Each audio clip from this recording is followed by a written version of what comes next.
Excited. Yeah, we're super live now. Super I live. don't care that any of you are here. I'm only happy that Lonnie's here. Hi, Lonnie. Oh, Because you're nice. yay. Everyone else is mean. Tell the truth, Nate. That's all I got. I don't know. That's all I got. We got a big show today. We got 5 whole people. I'm going to be around for the first part of it, and then I'm going to dip out and let actual smart people take over because I just kind of talk a lot and never shut up. And I don't know anything. So that'll be magical. We got Ray. Hi, Ray. How's it going? Lovely. We got Lonnie Fox-Raymond. Hey, everybody. Panozzo's here, and I'm going to give you the floor here just in a second, but say hi first. Who? You. Oh, No, it's you're hi. giving me the floor. I thought you were talking about Jim. No, You got the wrong vowel there. It's hi, not who. I'm delighted to be here. And then we have Jim Telfer, the famed Scotsman. How you doing, everybody? Welcome. All right, Mike, I want to hand it over to you first because I would like you to talk about all these crazy emails I've been getting and just give a little plug for the nomination process for the Hall of Fame. Oh, the Hall of Fame. Yeah, so this is the time of year where the U.S. Billiard Media Association gets together and starts putting together its list of nominees for the BCA Hall of Fame. There's a greatest players category, obviously. I don't know how many players are on that. You automatically qualify for that once you reach 40 if you've won an international title recognized by the BCA. So there's a lot of players on that list. Players like Niels Fine is still on that list. Corey Deuel, a couple players like that who are still in the running. And then we review things like what we call veteran players, players who may have been overlooked or who were on the ballot earlier in their career, and then once they reach 60, if they haven't been elected, they drop off the ballot.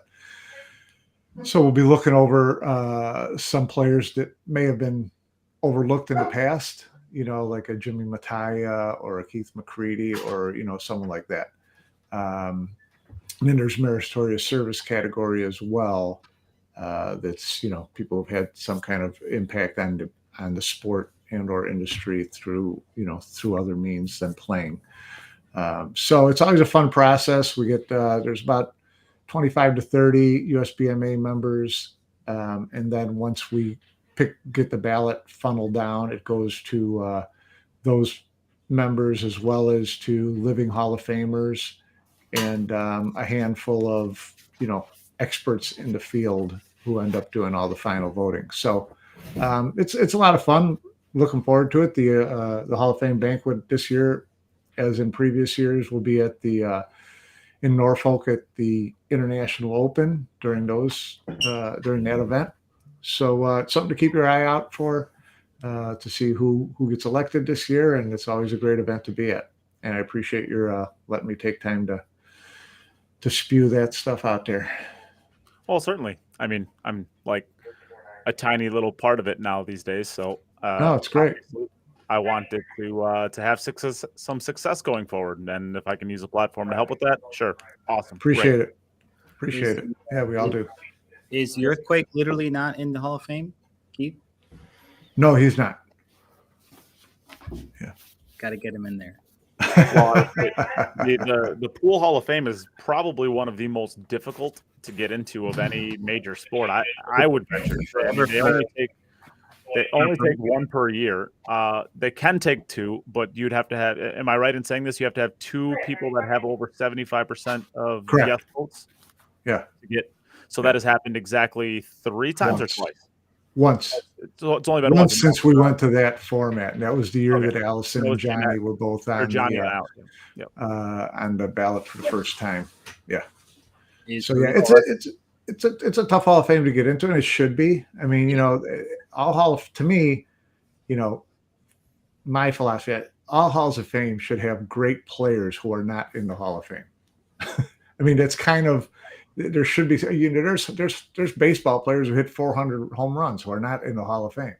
So you're talking about great players So it gets to be a tough, kind of a fine line, especially when you get into those older players like a Mattia or a McCready or someone like that, who played in an era where there weren't, a dozen or more very well-defined tournaments during the course of a year where you could really kind of measure them up, right? So that becomes a little bit tougher, to look at players from those eras. But it's always a good argument. I mean, it's those they're great barstool sports arguments when you talk to people about halls of fame and greatest players and stuff like that. So it's one of my favorite parts of the business. I want to put you on the spot here, Mike. Yes. Who is the greatest pool player you think that has missed out on the Hall of Fame to this point? Boy, that's a really tough one. I think, to me, everybody who's in the Hall of Fame deserves to be in there, obviously. Who's not in the Hall of Fame, players that I saw play, man, that's a really tough one. It's a really tough one because I don't want to dump on players who I don't think really are Hall of Fame timber, although a lot of people think they're great players. Jimmy Mattia is probably right up there. As far as guys who are still on the ballot, Niels and Corey are pretty up there. And Niels, I've got to assume is going to get in. It's a matter of time because his resume is right up there with everybody's. You talk about multiple world championships and all the other victories and his years of playing and staying at the top of how many times. I never include Mosconi Cup appearances is a determining factor to me, but being on a Mosconi Cup, in a lot of those years meant you were probably one of the top five. You were one of the top 5 players in Europe. Probably one of the top 10 players in the world. So that's a pretty good benchmark too. So, I'd say, if I really had to think about it, I would say Niels is probably the best player who's not currently in the Hall of Fame. I just want to say Jeanette Lee's watching. Hi, Jeanette. I was going to say, we have a BCA Hall of Famer in there. Hey. Jeanette Lee's There you watching. go. We have a proper superstar on our, with us. Yay. So, I think I agree with Niels. I mean, as I'm a voting member, I made at the end of, I guess, the voting session, I do make my votes public for and against whoever I voted against. And I did vote for Niels last year. I voted for Niels and Dennis, and I believe that was actually it. The year before that, Torsten got in, right? Correct. And I voted for him as well. Yeah. Who makes the nominations for these? Well, like I said, so players automatically in the greatest players category, they automatically get in based on their age and titles. So not everyone, who qualifies ends up on the ballot for very long. I mean, if you're over 40 and you've won a major title, and that's something we've discussed in recent years, changing it to 2 or 3 major titles, because you get someone like a Tommy Kennedy who won the U.S. Open. Okay, he's over 40, won the U.S. Open. By rule, he should be, part of that ballot, but he was on for a very brief period of time, and there just wasn't much interest in that. And no one's going to argue that he had a Hall of Fame career, right? So you try to make that benchmark. I don't even know if he would. You have to make the benchmark so that it's, that it's something that you can see and, that who qualifies and who doesn't. But even then, there's a little bit of some wiggle room there. So the BCA. Oh, go ahead. Sorry. Did Parika get in eventually? Parika did get in. Parika got in the veteran committee. So he had been on the ballot when he was younger, and then it reached a certain age where he drops off the ballot and he goes into this other group of veteran players. And that's when a smaller committee gets together and reviews it and spends some time discussing it and says, okay, did someone get kind of left out in error? And Jose was one of those players who was around during the time. He was on the ballot during a time where the voting was done by the manufacturers, and the members of the BCA who were exhibitors at the trade show, and a lot of them had, a lot of them made fireplaces and outdoor furniture, and they don't know, Jose Perica from Jose Cuervo. He might be the greatest Filipino to ever play the game. So that's what the veteran committee group then is for, is to get in there and say, okay, this is someone who obviously got overlooked. We got to rectify this, right? I gotta wonder when you get your own green jacket, Mike. Who, me? Yeah.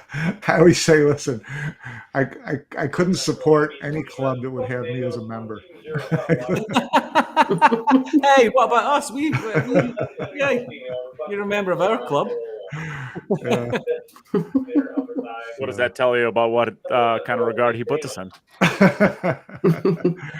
No, it's there's a lot of really deserving people in our industry who need to get who should be recognized, and I think it's only a matter of time for like a Mark Griffin. It's too bad that he wasn't alive for that, but Jerry Bryseth last year, Greg Sullivan, it's actually a pretty good list of people who you have to give serious consideration to, and because you only do one greatest player and either a meritorious service or a veteran committee in each year, it takes a while. I mean, you can be on the ballot for a while, no matter how deserving you are, because it's just, and that's, to me, that's what a Hall of Fame should be like. It should take some real decision making. It should take some time, and it should be difficult to get into. Unless it's the year that Shane Van Boning turns 40, and then it's very easy. Well, yeah, I mean, there's certain guys who that the first year they're going to be on the ballot, they're going in. Yeah, and that's the way it should be too. And that's it's just who joins them.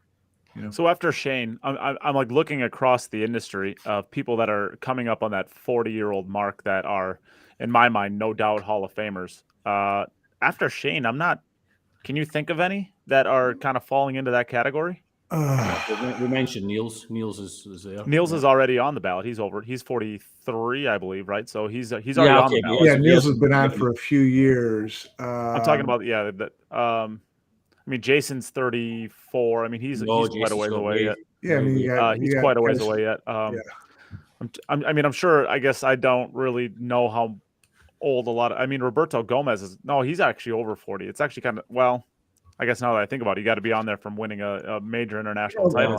Guy Kim will be eligible next year. Yeah, she was certainly up there. I don't know where you stand on someone like a Yungling Chang. Jason Shaw won't be eligible till like 29. Pingy Ko, Albin Ocean, you're looking at 2030, 2031. Albin is even younger than Jason, I think. So yeah, so yeah, for the kind of no-brainers, it's going to take a while, which is good because then it gives a better chance for someone like Neil to get his spot. Because a lot of guys ended up sitting out for 2 or 3 or 4 years because a bunch of no-brainers came in 4 years in a row, and then it's then you just you're going to be second place for a lot of years in a row. I think Jim actually mentioned his name a little bit earlier. We're going to talk about him a little bit later, or at some point in time during this podcast. How old is Vandenberg, Jim? Nick will be. He's not 40 yet, baby. You don't think so? Yeah, probably not. But he's getting there. Yeah, you talk about. I mean, Nick's had a great career on the European stage. Yeah. Multiple European championships, multiple Eurotour wins. He had a period in his career between like 2007 to 2012 where he was always in the top 3 on the rankings for the Mosconi Cup team, one of the top Europeans. You talk about did he perform or did he achieve what he could have achieved on the world stage? I think even he would admit that he fell a bit short there on what he could have achieved. I think he had a lot more in the tank when he was right at the top of his game. Just didn't quite get there. So I don't know, Nick. I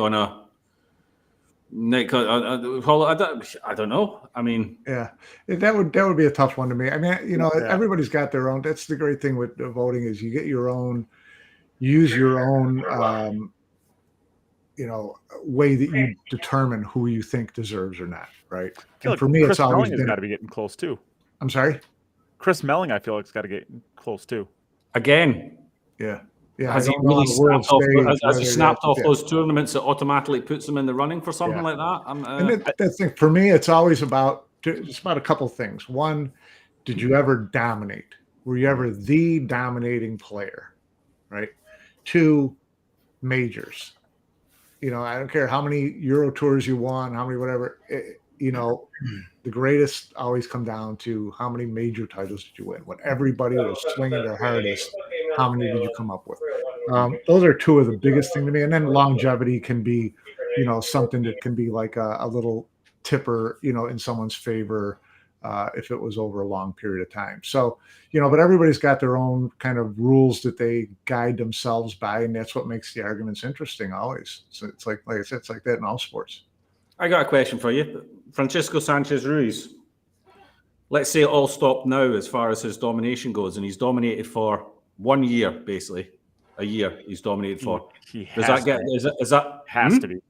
That's what I mean. Is that a Hall of Fame career? 1 year? A U.S. Open. No, Open. But it's not like he didn't play in any other year. He did well in other years as well. So, but if you looked at if you said, okay, it wasn't 1 year. If you said, okay, here's a guy who won, 2 world championships in the U.S. Open, that's Albin, That's right? I mean, that's Albin, but you're not thinking about it being Albin in 1 year. You're thinking about this is part of his career. So yeah, he would be consideration, right? Yeah, so actually more than Albin, right? Because Albin's never won a U.S. Open. Because he did it all in 1 year. Albin's never won a U.S. Open though. He's got a couple of world titles. He's got 2 world championships. Yeah, right. 4 finals. Yeah. But I mean, I'm not trying to say that FSR is a better career than FSR, but FSR has 3 absolute lockup number 1 tier type of championships, and Albin has 2. Yeah, and he shouldn't get. I was just the criteria that Mike just happened to mention there with. So he did dominate. World titles, longevity, and dominate, and you've got the world titles. Well, I mean, it could be either or. It could be one of the 3, 2 or 3, whatever. Yeah. And so yeah, did he dominate? Absolutely dominated. Oh, like nobody has in years. 2 years, whatever. Then he was the dominant player, the number 1, the big cheese. So that would give that to me. That would give someone a lot of weight. So what's he got? 9 years. So that's that's 30. That's 33. Sorted. Yeah, it's gonna be a while. It's gonna be a while. I mean, if FSR retired today, never touched a pool cue again, at 40, it'd be tight. I think I would have to vote for him. Yeah, it'd be tight, but I'd probably it'd be consideration for sure. Maybe not in the first year, but certainly by 44, 45, I think at some point in time, maybe you want to make a statement, say, all right, well, you retired at 31 or you stopped winning at 31, whatever it comes out to being. Maybe you don't deserve to go first ballot like a Shane would or of course. Somebody like that. But I think by 44, 45, I think at some point in time, you're like, all right, well, we can't give it to you in the first 4 years, but the 5th year, you did win 2 world championships. You won a U.S. Open, and I think that at the end, and a World Cup of pool, a couple Mosconi Cups. I think at some point in time, you got to say, all right, that's because the only reason I won't vote for Corey Deuel personally is because the biggest title on his resume is a asterisk. Right. I mean, that was the year of the soft break. And we're talking about the U.S. Open when he beat Mika 14-0 or 13-0, whatever it was.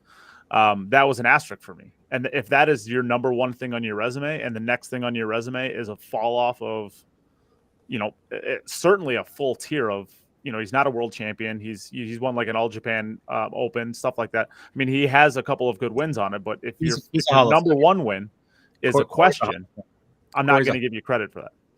Corey's a Hall of Famer simply on the fact that the entire conversation we have on modern 9-ball is entirely impacted by his addition to the game, whether you agree with it or not.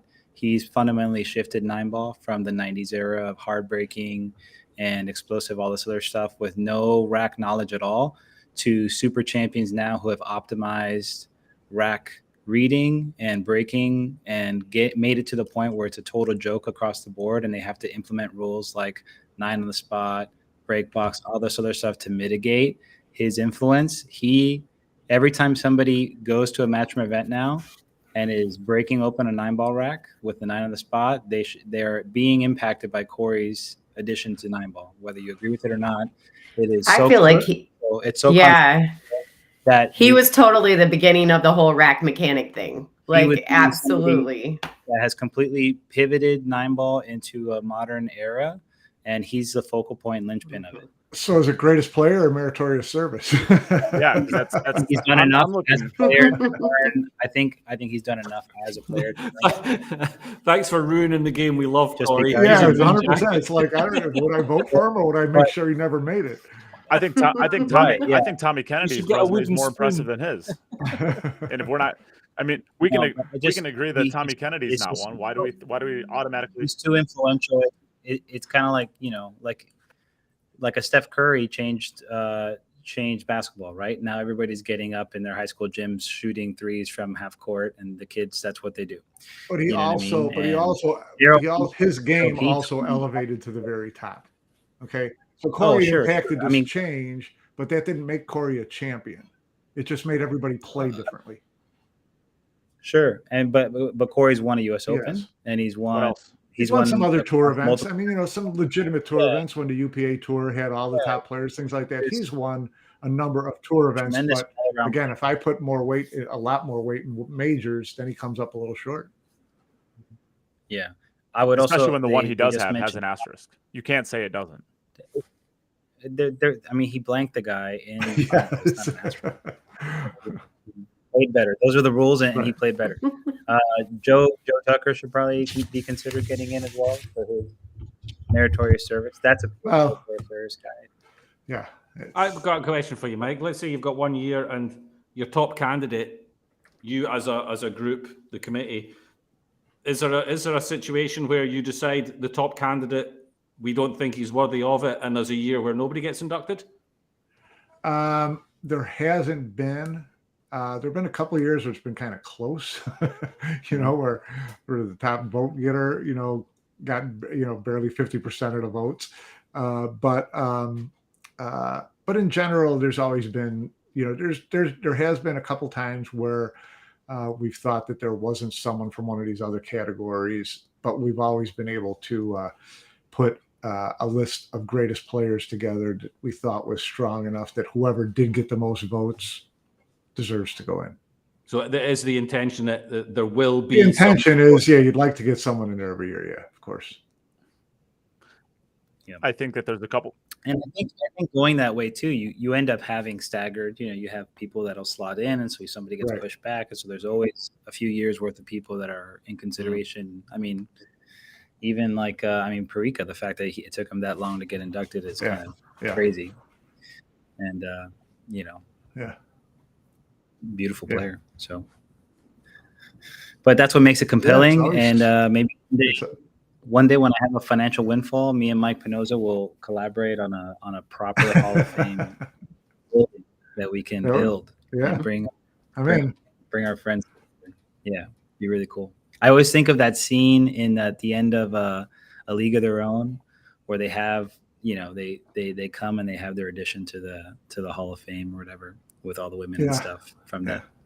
It's kind of just thinking about that for the Hall of Fame's a great thing. I think it's one of the coolest things about the sport. We're lucky to be in a sport that has such history and is so old that we've got a Hall of Fame that really means something, and that it's the history of your game. It's Where would you put the Hall of Fame physically? If there was a physical Hall of Fame, I don't know. I don't know that I would put it anywhere. I mean, if we had money to spend, I would have it as a traveling Hall of Fame and bring it to major events.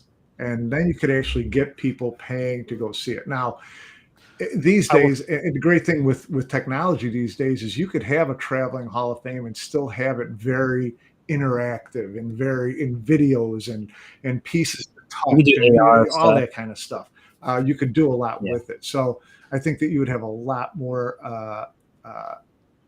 reach that way. 100%. I will tell you this. I think it would be amazing to be able to go into an event like the Super Billiards Expo or the APA Nationals or the VNEA Nationals, and you actually have a booth set up where you can actually go in there and you could actually see all of these Hall of Famers with a little plaque, their, a list of their resumes, stuff like that. Yeah. Voiceover narration by Mike Panozzo. Yeah, of course. You Yeah. gotta get a better voice than this.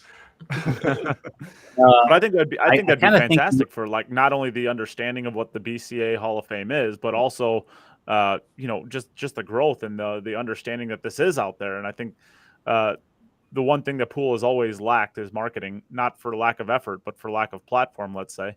I think that'd be a great, I think that'd be a great thing really for cool. the game. It'd be really cool. I think Raymond, win the for lottery. me, for whatever reason, I think like it would either have to be in like Virginia or in New York for whatever reason. New York, New Jersey area, so many amazing champions that came out of there. There's they always talked about it in Vegas because the national tournaments were always out there every year. So you got 7,000 APA people out there in May. You got 7,000 VNEA people out there in July, whatever it is. I mean, but again, I don't think no matter where you put it, if you put a permanent Hall of Fame in someplace, you're not going to get a lot of traffic. I mean, I'm into bowling industry.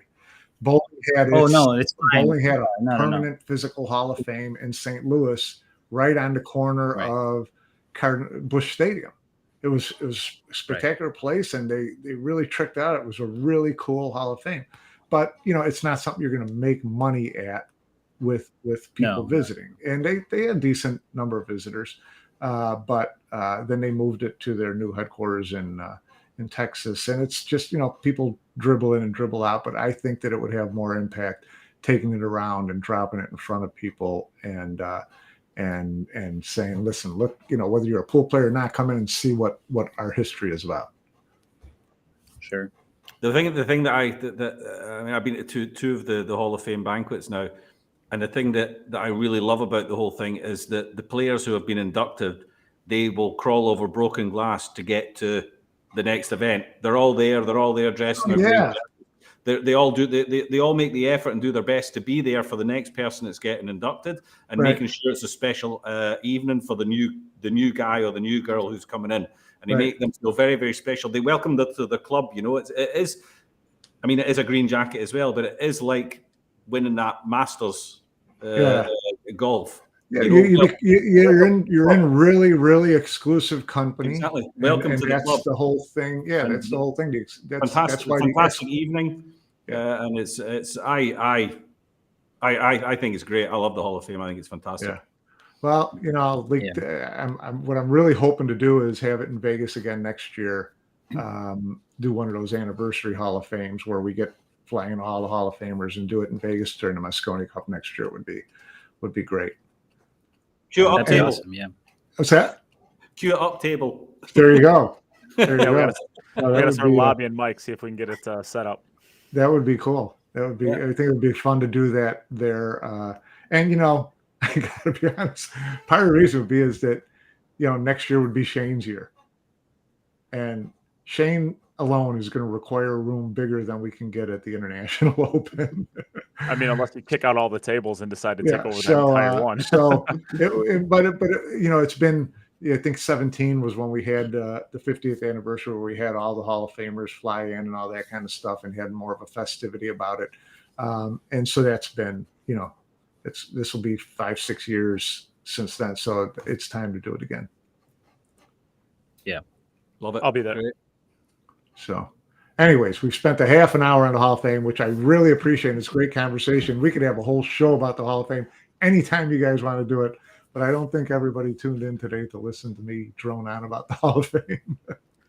Well, they certainly didn't tune in to listen to Jim and I. So someone's got to be entertaining. Lonnie, Raymond, Mike. Well, what do we have going on? For my good looks. What do we have going on this week? In the Nothing really. It's been a boring week. This week is the Whirlpool Masters. Come on. Yeah. I think we're gonna spend most of our time covering the Whirlpool Masters, but we'll talk a little bit about the Big Tyme Classic because it is a pretty big event and it's worth talking about. So we'll start with the ladies because I don't know, I have them up and awesome. April Larson and Sophia Mast, they ended up chopping it. It must have been like 4 a.m. or something like that. Sophia had a flight back the next morning, and April was actually pretty accommodating with the way that they played that match. They both tried to play about as quick as they could comfortably play to try to get the match done. April won the first set of the finals. Sophia had the chair.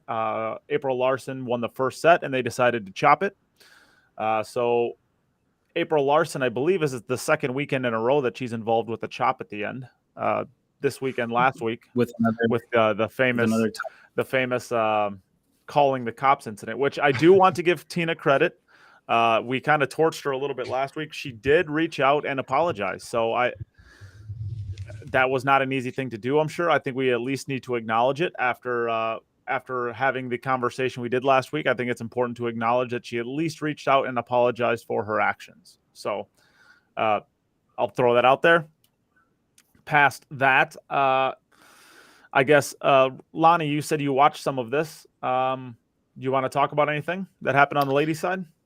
I actually only watched a few of Sophia's really good about live streaming her matches. So she's like top notch about that. So it was nice to be able to see some of the ladies' matches because Pool Action doesn't tend to cover the ladies much. Although they do have the event, they don't usually put it on the live stream. So it's nice that the younger girls, Sophia, Savannah, they're really good about putting that stuff out there on social media so that the people can watch. So I did get to see quite a few matches, and Sophia was playing really, really well. And then there was a match. I think it was Final Four of the winners' side, and I'm not sure if I'm going to say this girl's name right, but Soledad Ayala. I don't know how to say her name, but I did look her up, and she has a 630 Fargo, so she's only a few points behind April, and she took April to the hill for the Final Four of the winners' side. She didn't make it back through, obviously, with Sophia and April playing in the finals, but I thought that was a good mention. I'm not exactly sure where she's from, but she played great. And so it was a good tournament. I think they had like 39 ladies. They added $1,000 to the field. So I thought that was a good tournament for the ladies to have available to them. It was on, I think it was all on 7-footers though. So I think that the final 3-4 is probably about where it's supposed to be. She's from Argentina. Just okay. I was like, I knew she wasn't American. I just wasn't sure exactly where she was from. But she played great, and April played good. Sophia played great. And then as far as the rest of the tournament, I watched a little bit of the One Pocket because I'm a big Chohan fan. So I did get to watch some of that, although he didn't win the tournament. I kind of feel like lately a lot of the Pool Action productions are kind of the Roberto Gomez show. I don't know what's going on there, but he's been winning a ton of them. So right now, if you turn on Pool Action, you're for sure going to see Berto. But he had a great event too. I think he won the One Pocket. Yep. Going into he won the 9-ball. So he beat Warren Kiamko in the finals. Danny Olson gets third. Yeah. Cool to see Danny's name again. I think he was kind of on the cusp of making the U.S. Mosconi Cup team like 2 years ago. And then he kind of, I don't want to say fell off, but I mean, I haven't really seen his name around all that often in the last 2 years. So he's kind of his hair got longer. His hair got very longer. He's got a whole man bun now. Yep. He's down to his, it's down to his shoulders. And this had a pretty good, let's say regional event. I think Roberto Gomez, I would say, of this field is probably the only top international player. Maybe you can throw Billy on the bottom side of that. Billy Thorpe was there. Other than that, there's a lot of really good regional players. Justin Espinoza, Warren Kiamko, obviously not a regional player, but Rob Saez, Evan Lunda, Blaine Barkis. There's a lot of players, I guess, that are in there that Shane kind McMinn. of regional powerhouses. Yeah, Shane McMinn was in there. Tony Chohan. Robbie Saez. So I guess we can close that one out there. That's the 9-ball. And then the One Pocket, as you said, also went on during this. And I do not have that up, apparently. I think it was Gomez and Evan Lunda, and then Yep. Chohan and your guy Blaine Barkis. Didn't you just do a 21 Yeah, questions third, with him? Yep. Yeah, he finished real good too. So yeah, Blaine's great. Brain- Blaine's a great Yeah. guy. April and Sophia are both tremendous girls. They're great credits to the sport. So it's kind of cool to see that they kind of hustled along to help Sophia get to her flight. She travels all over the place, but, has to get back to school and all that kind of stuff. And her family prioritizes that. So I call her Little Champ. So shout out to Little Champ for doing great. And Blaine's also done really well recently in some one pocket events. He had a decent run at the Derby and, continues to do well. So he's a great guy as well down in Texas. Okay, so with that, let's move on, I guess, to the Whirlpool Masters preview. Jim, did you want to take this one? Yeah, it's on. Take it and run with it. I think we finally have a full field. Let's address I'll believe that when I see it. the issue. We lost Federer due to visa issues. Unfortunately, Gibraltar's technically its own country, right? But it would seem it's not pretty in unlikely. It's not in Gibraltar this year. Oh, it's not in Gibraltar. Where's it at? It's in the UK, in the Brentford Centre. Why am I just now figuring this out? See, this is why I'm doing this part, and you're supposed to shut up. That's right. Come prepared, Nate. So I'll kick myself up. There you go. yeah. He did say that, didn't he? He did say he was gonna bow out. But he just couldn't, could he? He just couldn't keep his mouth shut. But there you go. So I do want to say, though, that you were talking about the visa issues with Federer, and I did hear from Federer today, and he did get his Spanish visa. Okay. Which means he can go to the Spanish. He's good to go to the Spanish Open and the European Open. Okay. So that's good news, because that was a little dicey too, because he told But there's still a time issue for getting him to the UK Open then. Yes, I think he still has to wait for that UK visa to come through to get to the US Open. So he's probably got, or the UK Open. So he's probably got another 10 days, hoping that it comes through. Mike, in Federer's case, he's recently gotten his green card, correct? Well, no, he's gotten his travel authorization. And he's still waiting for his green card. But the green card is kind of almost, as long as he doesn't go rob a bank in the next 6 months, he'll likely get his green card. But that won't change where he's at now. His status of where he's at now allows him as much freedom as the green card would. It's still a matter of whether wherever you apply for a visa, responds in an appropriate amount of time or appropriately, period. I mean, in the UK, everything's fine. They just haven't approved it and gotten back to him. His visit to the Spanish embassy was a little more contentious, and they basically told him, listen, you're Russian, it's probably not going to be easy. But he did get that visa today, so he's ready to roll. But he can go through that process as an American, as a green card holder in the future. Would that make his process less difficult? No, won't change it at all. Change it at all. Yeah.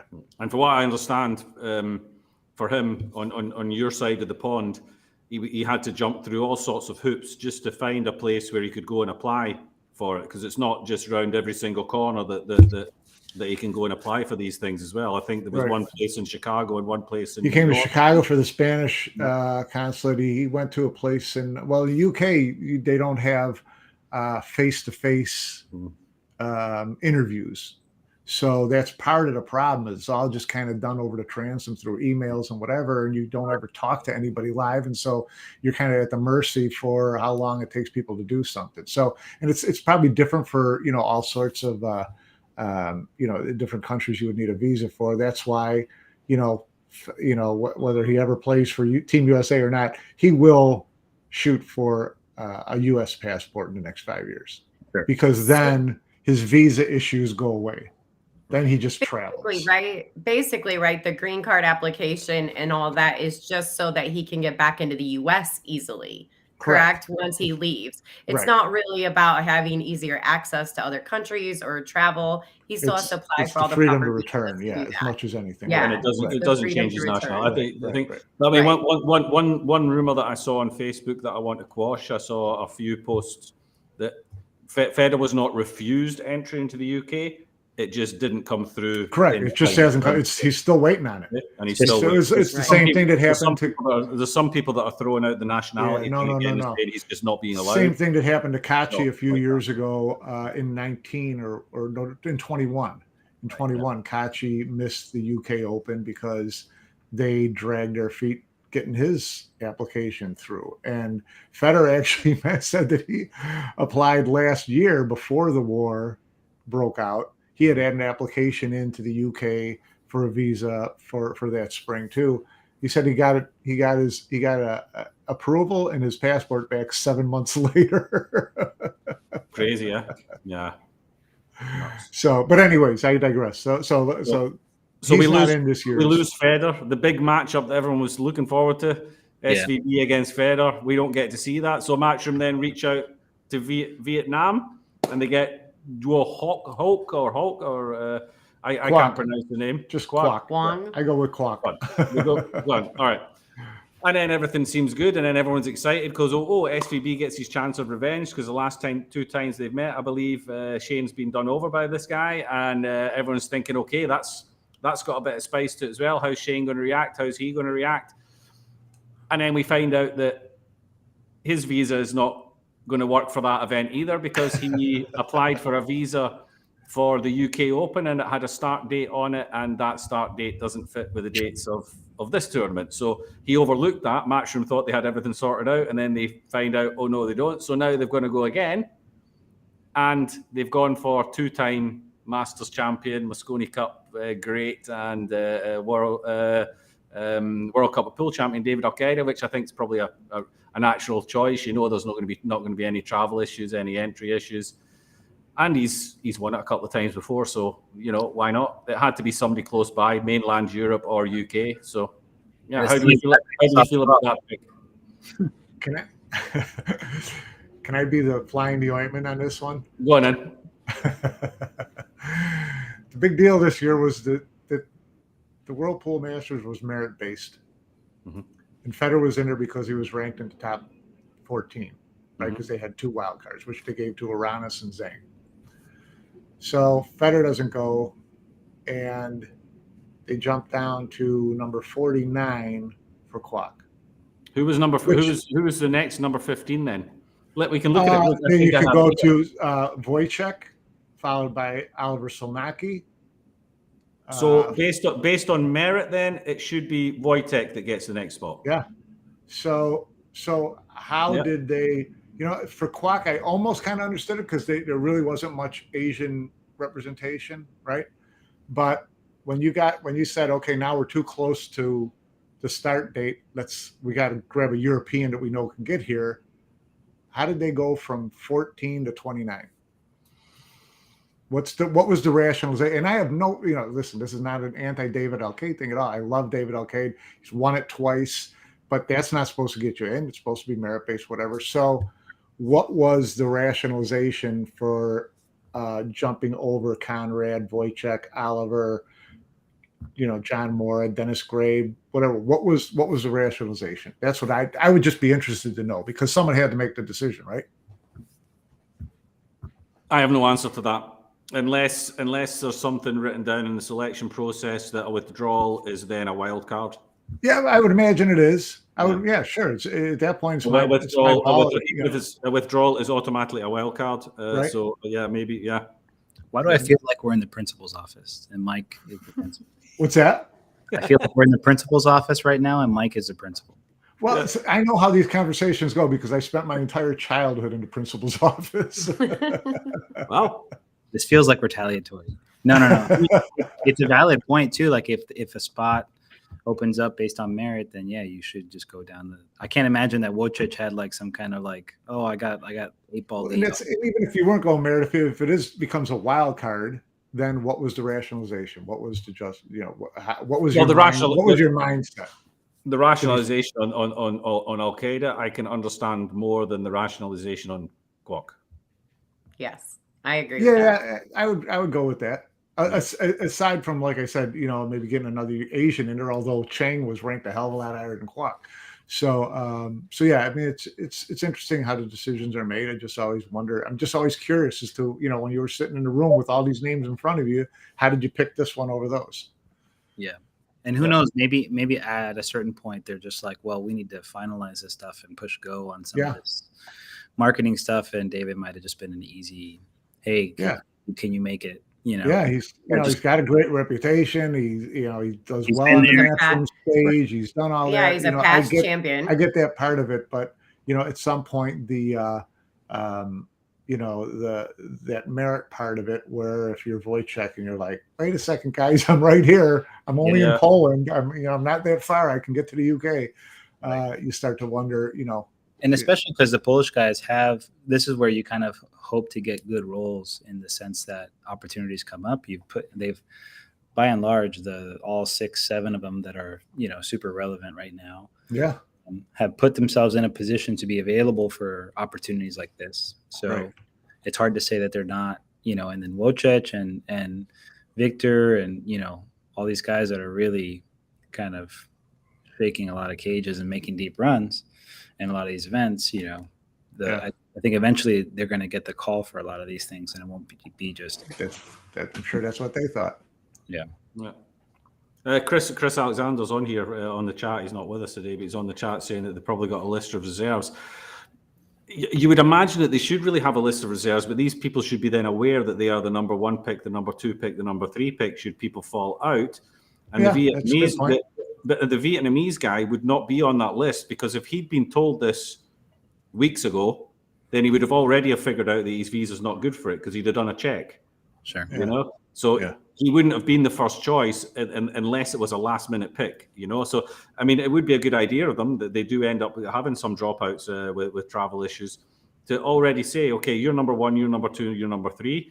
Are you able to come? Okay, you'll get the call if necessary. Be ready, Yeah. It doesn't sound to me like this is something that has been pre-arranged as you're the number 1 pick, you're the number 2 pick, because especially in these these invitationals where it's only 16 players, 17 players, it's not hard to put that together. It's different with a 256 player open field, and you start looking at alternates. But for 16 players, where it's kind of you're looking at the top pros, that's. And I think for the international players, especially the non-European ones, stuff like that would make, if it went strictly by the rankings, the world rankings, then it would add credibility to going to these international ranking points, these Euro Tour events, whatever. It will get them higher up in the spot, and then in case something like this happens, they would get the call. That's that kind of thing. Theoretically, that's why they're playing in all these points events, right? To get these invites. Yeah, exactly. Right. That's interesting conversation. Okay. So we know who the 16 are. Yep. I'll pull them up here. Let's see the draw, and we'll go through them match by match, and we'll see if we can agree on any of these. Who's going to go through? Okay, so we've got first match, Joshua Filler against Niels Fayen. I'm just going to go from left, right, top, bottom. Raymond, Filler against Fayen. I mean, your knee-jerk reaction is going to say, especially looking at the draw as a whole, that Filler is favored to come out of that top half. Niels has been playing really great the last few months. I think he had a great win against Sanjin in the finals of an event recently, and Sanjin was like revelatory the first 3 or 4 days of the PLP event. Also kind of making like a lot of headway, and the fact that Niels beat him after Sanjin has showed in a lot of form recently also makes him extremely dangerous. It's one of these kind of like, how does the match go? I think Filler has the gunpowder, like the firepower to basically blow anybody off the table. That's kind of how he likes to play. But we've also seen Filler look vulnerable in matches where matches start getting into a more tactical kind of game. Alex has beaten him several times in the matchroom setting on tables like this. And I think Niels has the class and discipline to, if he gets his hooks in, to beat anybody in that bracket. So I'd probably say, Filler is like a 65-45 favorite, but it wouldn't surprise me if Niels gets control and does what Niels has done for 20 years, which is play high caliber rotation. And if he keeps trending up, this is a good opportunity for him to maybe really, really shake up the top half of the bracket and steal a win against World Fargo #1. Okay. All right. Just before I switch to Lonnie, let's get the viewers involved in this. We're watching this on Facebook as well. If you think Filler's going to win it, hit the heart. If you think Niels is going to win, then hit the thumbs up. For hearts for Filler, thumbs up for Niels, and we'll see what you all think about it. Lonnie, what do you think about that matchup? Wow. Good one, Jim. So I think Filler's been I would guess he's a pretty determined guy. I've met him a few times, and he's very passionate. I don't think that he's pleased. I think that's why he's kind of disappeared a little bit and went back. I think him and P are off training and really focused. I pick Filler. I think he has in his mind, whether or not to us, but I think in his mind, these last couple events that he's played, that he's not played so stellar, are going to, I think that's a big deal to him. So is Regal Filler optimized? Yeah. So Question. yeah, right. Regal Filler optimized. If he's not Yeah. So I actually think Filler's going to make a good push in this event. Mike? Yeah, I'm with Raymond on this as far as, it's a tricky match for Filler to start with, because I look at him, to me, as my favorite, because I like the side of the bracket he's in, for one. He's my favorite to win, but this is it's kind of not a trap game, but it's pretty close, because Niels is 42, 43, but Niels can still play. Niels has won on this stage. He's won on this stage relatively recently, really. And he's certainly not going to be intimidated. He's not going to, no matter what Filler throws at him at the start, Niels is you're going to have to earn a win against Niels. So, plus he has much better bone structure. Much better bone structure for sure. Filler's never going to look that good when he's that age. I have to grow a jawline like Niels. He's sculpted. Yeah, no, he's just such a great, solid player and such a competitor and has such heart. So this is a dangerous match for Filler. If he gets through this match, I like him, to get to the finals. But this is, if I look ahead at the 2 or 3 matches he could have to get to the finals, this is the one where I think that would be the slipperiest slope. Mm-hmm. I agree with that. Yeah, I think that, when you go to a tournament like this and it's single elimination, the first round is, you just want to get through that first round. So that's where the players might be a little bit nervy, Yeah. That's where the slip-ups can happen. That's where you just don't want to lose in the first round. You don't want to go all the way to this tournament losing the first round.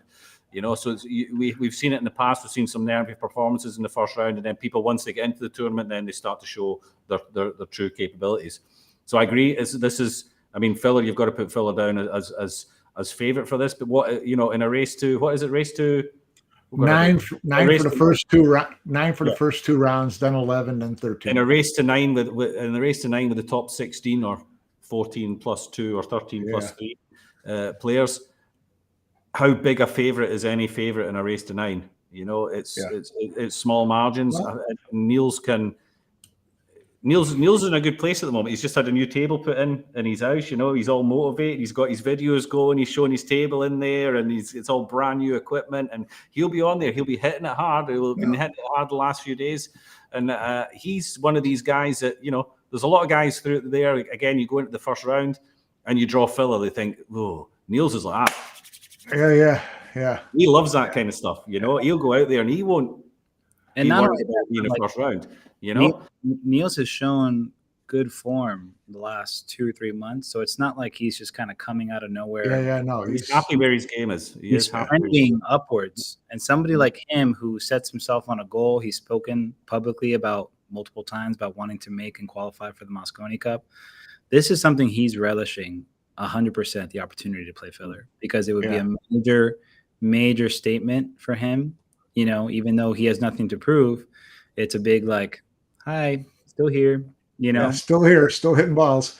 It's kind of like a declaration for him, hey, I'm still a valid option here for Team Europe, and he has the most MVPs, I think, as well.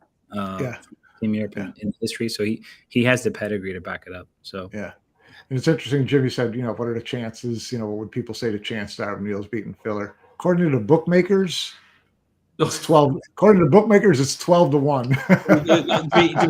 You know what? I'll pull up the odds when we talk about when we're finished with every matchup here. We'll talk about who we think our tournament favorites are. Then I'll pull the bookmakers' prices up, and we'll explain why it's completely ridiculous what the bookmakers have. It's like they've asked somebody in the office, "Have you ever watched pool before?" And they say, "Oh, I've played down the pub one time when I was drunk." Right? Can you put down the odds for what you think this tournament's going to be? He's not as good as him. Okay, 12-1. Yeah, exactly. Yeah. They don't understand the tournament. So I think it's like crazy numbers. Yeah, stupid numbers. So we think Phil our favorite here. Phil is going to go through in that match. I'm hoping for Niels. I'll be back in Niels and support Niels in this one, but I think we've got to agree that Phil is a bit of a favorite in this one at the moment. Yeah, defending champion. Yeah, we happy with that? Yeah. Okay. All right, who's next? Who's next? Next, we've got Max Lechner against Mohamed Sufi. We want the public get hearts for Max Lechner, and they get thumbs up for Sufi. Filler won from the public vote on the first one as well. So Max is your hearts, Mohamed Sufi your thumbs up. Back to Raymond. What do you think? I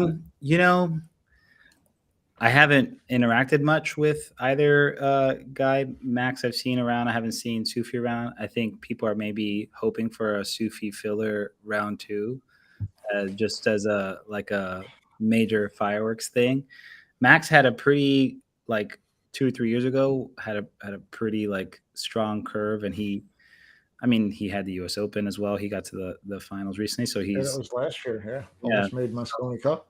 Yeah, that match was kind of brutal. If he wins that match and he makes a team, if not, then I'll team. So very consequential stuff. I think he's on the cusp, of doing something big and kind of cementing himself outside of this second tier of European guys that are really working hard to try and make it. He probably has way more experience than Sufi does with this break. I think that gives him a big advantage. I kind of lean towards Max a little bit just because of all those kind of things. And he's very close with Mario He and with Albin, Austrian guys. So he's got the class and the technique. I think he's just got to put it together for a few matches and make a run of it. But I think it's kind of, you want maybe it would be fun to see Sufi if Sufi and Filler both advance, to see that match could be interesting.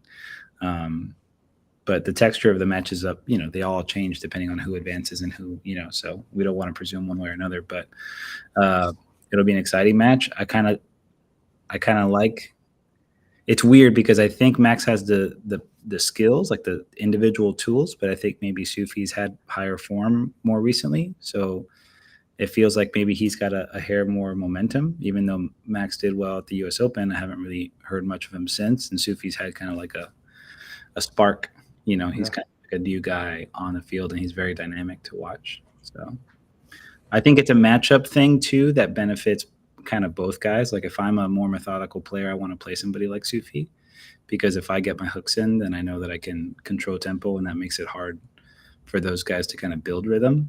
But also if you're a rhythm guy like Sufi and you get going, you can blow anybody away.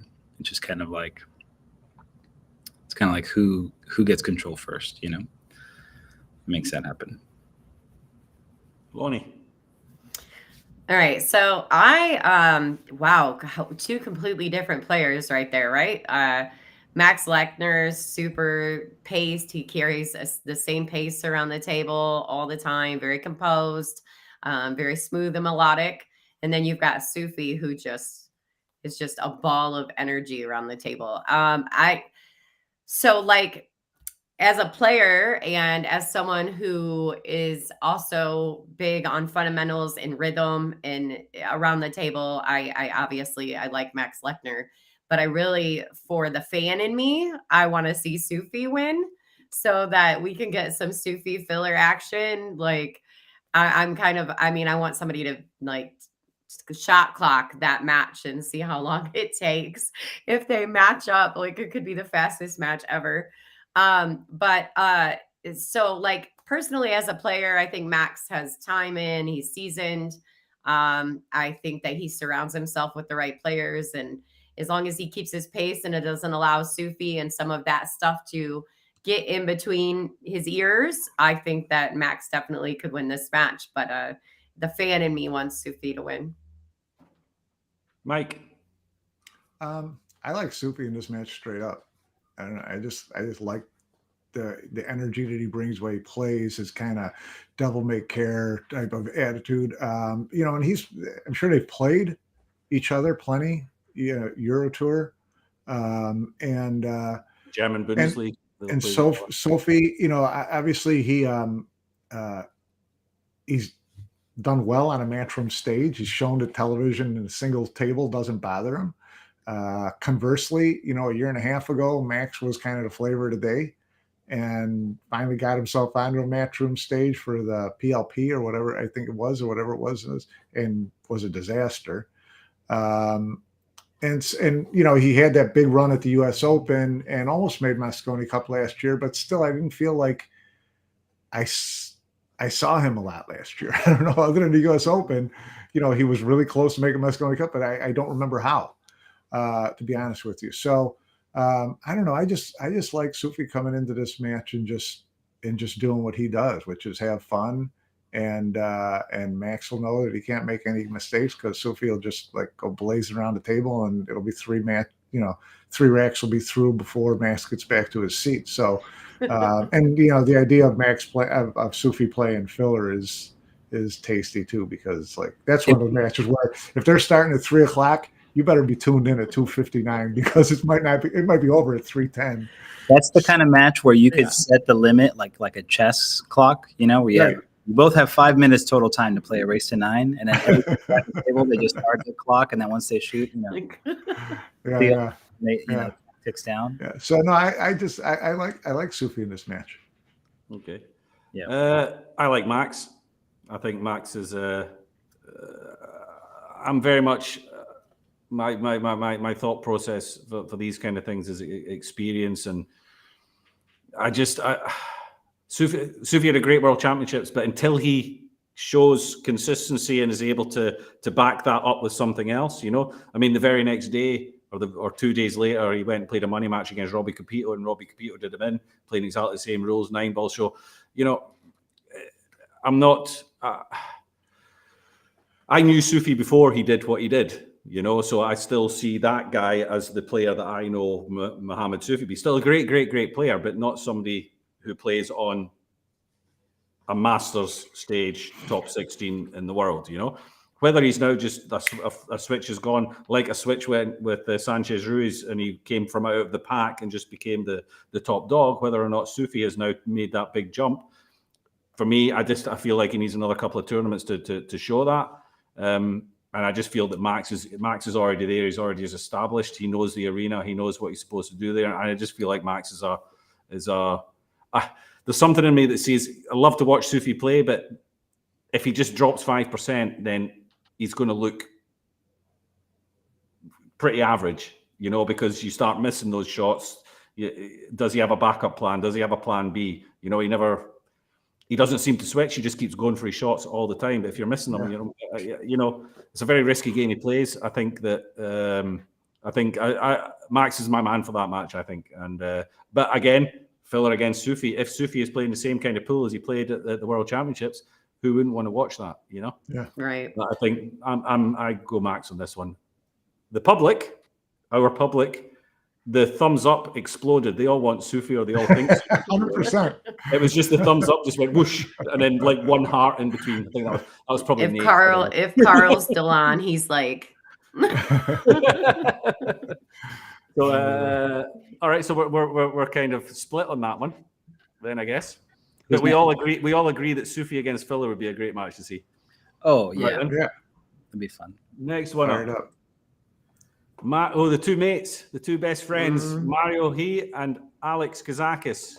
So, our lovely public, if you think or want Mario He, then give us a heart. If you think Alex Kazakis, then give us a thumbs up. Hearts for Mario, thumbs up for Alex. What do we think on that one then, Raymond? I like Mario. All right. That was fast. Anything else? I just love pandas. Pandas in general are my favorite. Oh. No, he's a sweet guy, killer player. I think he's due. You know what I mean? I really want him. I want to see him make the Mosconi Cup after the situation that happened to him. And he's been playing strong too. You know, just probably like just behind the top guys in Europe, I think. And he's just like borderline, like just waiting for the day to wake up where he's like, oh, I'm the man now. And he just, starts playing and dominating. So yeah, I like Mario in that matchup. Lonnie? I actually so I like Mario in this matchup simply because I feel like Alex is kind of a slow starter. Like when I watch him in early rounds of other events, I feel like he doesn't. It's almost like something terrible's got to happen to Alex to either trigger him into greatness or he just falls off and disappears and I don't know where he goes. But I like Mario in this match because I think he's probably going to start better than Alex, but I don't necessarily know that I think that in the long run that Alex isn't supposed to win this match. But I definitely I like Mario coming out strong early. Okay, Mike? Yeah, I don't know where to go with this one, to be honest with I you. know it's weird. I didn't. Mario is, my heart would tell me, or my head would tell me, Mario, but and he has started fast. A lot of events I've watched, but Alex is, he's fine. He's played well enough to reach the finals of this event twice and win it once, and which is something Mario still hasn't done. Now, granted, this is a first round match. It's not the finals. He doesn't have to get three wins to get there. But, it's. I think this one's really a toss up. I mean, I think I would probably take Mario, but this is just a total coin flip. And the other thing going against Mario is if he wins, he probably plays Albin. That's not good for Mario either. Oh, it's good. Didn't he beat Albin in a semifinal or something like that recently? No. He would have if it was a race to 11, but it was a race to 13. He couldn't get there. Mario has a great gear, has a really high gear. It just something always seems to trip him up. I think it's a coin flip. If I had to choose one, I'd go with Mario just because I think he's going to win a big event soon. I think he's due one. So why can't it be this one? I just sure. And he plays well at this event. He does, but so does Kazakis. Like Mike said, he's been there. Other than one shot that he probably will regret for the rest of his life, he'd have won two of these. So that horrid 9-ball. He knows it wasn't even the 9-ball. It wasn't the 9-ball that was the problem. It wasn't the 9-ball that was the issue. But he's won it, and winning an event that you can't replace that experience. That sets you up nicely for any time you go back there. But like coin flip. I don't actually care which one wins. I like them both. They're both good guys. But I'd probably just give Mario the edge because I think he's due one. Yeah. The public. It was difficult for me to catch that one. There was a lot of hearts and a lot of thumbs up. So we're going to call that one a draw from the public. Yeah, I was going to say this is probably almost where you had to count. There was no way that was. There's no way I was counting that. They all flew out at the same time. It's like that looks 23-22. Yeah, no, I ain't counting all that. Right. Well, we were coin flip about it. We couldn't even make that's a hard pick. That's kind of the middle of the.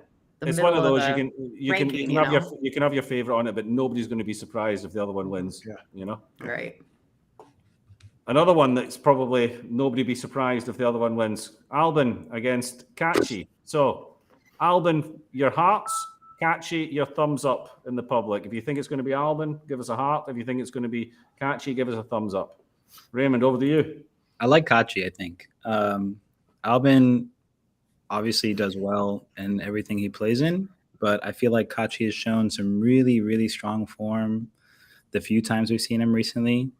And I just like his, like when he gets going, he's just like he's like a ship tanker, like a giant cargo ship, like in the ocean, just he's just going to come slow, methodical, and just not make mistakes and just very Buddy Hall-esque, I think, for me, with obviously a little bit different stylistic stuff with his background, but his break is super dangerous. I remember watching the US Open, and on the last day, he was probably the most effective hard break that I watched, and he blew Filler straight out of the water. I mean, he just tortured Filler in the single elimination stage, and I think he's got a beautiful all-around game. So neck tattoo aside, I don't blame him for that. We all make a mistake. But, I mean, the guy's just a jam-up player, and he's young, and maybe might, I bet you don't say that to his face. Tell him to his face. I mean, he might. I don't care if he gets upset. I have a beard. I'll take my. You can outrun him. Tattoo. Oh, you can outrun him. You can outrun him now. Definitely. I don't think he's been to the gym for a while. Yeah, no, Yeah. I'm not worried about all that, but he's anybody named Jim. Yeah, I think he's a great player, and I think he's got the poise to kind of like really hang with anybody. I don't really think he cares. I think he views it as an opportunity to win a couple matches if he gets by Albin. With considering the top part of the draw, he'd much rather have to swim through that and only have to win, let's say 2 rounds of super triple tough, tier 1 players instead of every round down in the bottom half. So I think he'll kind of view it as a chance to get to the semifinals or finals right away. If he can snap off that match against Albin. So yeah. Wait, Lonnie? I don't know on this one. I'm stuck on this one. I don't know because I like them both. I think Kachi has a better break. I think Albin has a lot of experience and he hasn't had a good showing the last couple events. And that's uncharacteristic for him. I think Albin. So I don't know. Okay, I'll just say Albin.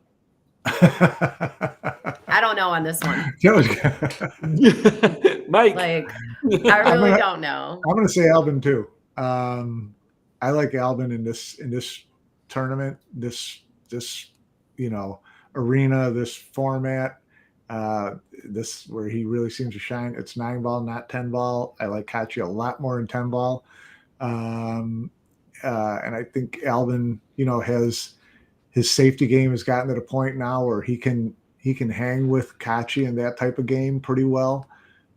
So I don't know. I think this is where we usually see Albin become Albin and find a way to win matches. So I'm going to go with Albin here. Yeah, and kind of the same as Mike. I think that single table matchroom arena, it's very difficult to bet against Albin against anybody based on the career that he's had in that environment. He's never let anybody down at Mosconi Cup. He's always performed well in that environment. But again, if I wake up in the morning and Kachi's beating him 9-4, it's not going to be any big surprise to me either. Yeah, sure, of course. You're gonna wake up, pal. What time are you going to wake up? Yeah. In your time, isn't it? We can say that. You can't. Yeah. Get out of here. Maybe not even us. I mean, I'm all right. If I come home from work and I find out that that's fair. He's been beaten 9-4, then it wouldn't surprise me either. I don't know about Albin's form at the moment. I don't. It's difficult. You judge him based on Albin-esque form. It doesn't mean he's playing badly. It doesn't mean he's in a dip. It's just maybe just not getting the results. I expect him to be ready. I expect him to perform well, and I think it'll be a great match. It's one of the ones that I'm really looking forward to seeing. I'd say the last probably 4 years before, the last 2 years, he's probably the most consistent European overall. I think now you probably give that to Federer and Sanchez. Yeah. Sanchez, just because, how much. But overall game, I think he's been the most steady.